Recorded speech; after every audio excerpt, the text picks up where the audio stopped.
We're here because free speech is under attack. We're here because people are being convinced that socialism works.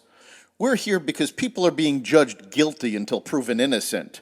We are fighting back with facts. This is not a safe zone, so buckle up, Buttercup. This is the raw, naked truth.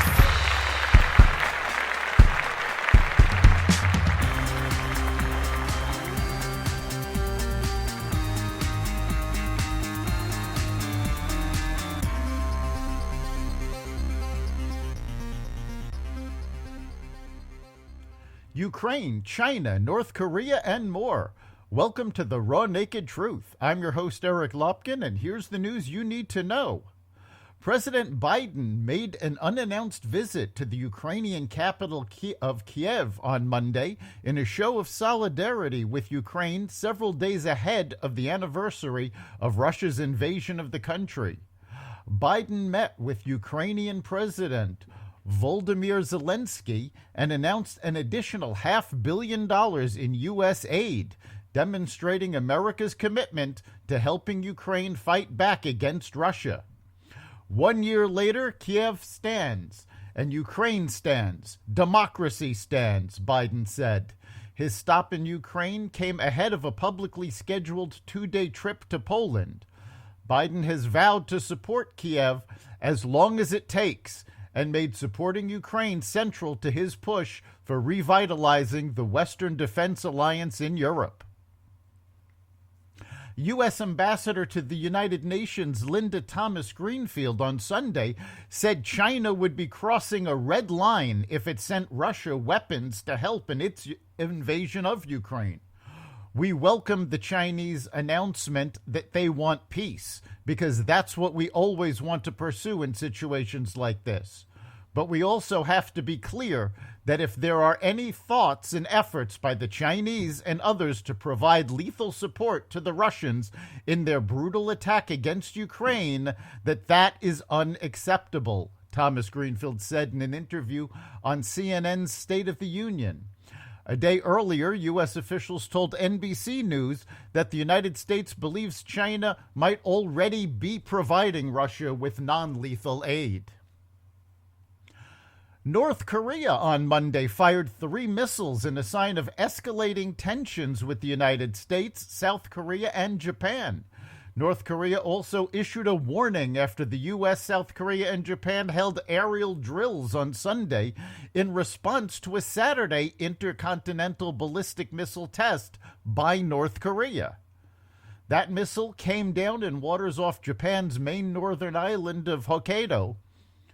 We affirm once again that there is no change in our will to make the worst maniacs escalating the tension pay the price for their action, Kim Yo-jong, the powerful sister of leader Kim Jong-un, said, as quoted by official state media.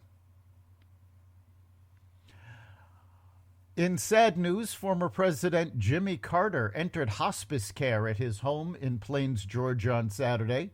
The former president's charity, the Carter Center, said in a statement that Carter had decided to spend his remaining time at home with his family instead of receiving additional medical treatment following a series of hospital stays. He has the full support of his family and his medical team, the statement added. The 98-year-old Carter is the longest-living president in American history. He was elected the 39th president in 1976, narrowly defeating incumbent Gerald Ford to win the White House. Following his one term, Carter became known for his humanitarian efforts and his work with Habitat for Humanity. And in another sad note, actor Richard Belzer, known both for his edgy stand-up comedy and his role as cynical TV detective John Munch on Homicide: Life on the Street and Law & Order Special Victims Unit, died Sunday at his home in southwest France. He was 78. Belzer's film debut came in the cult comedy The Groove Tube in 1974. But the work many TV audiences know him for is his portrayal of Detective Munch from 1993 on the first Homicide episode until 2016 on Law & Order SVU. He said in a recent interview with the Boomer Tube that the character's paranoia and anti-establishment dissidence fit well with his own personality. I would never be a detective, but if I were, that's how I'd be, he said.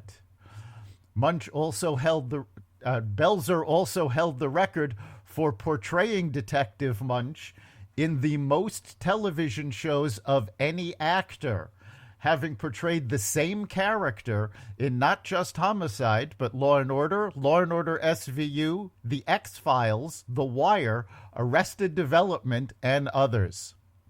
That's the Raw Naked Truth.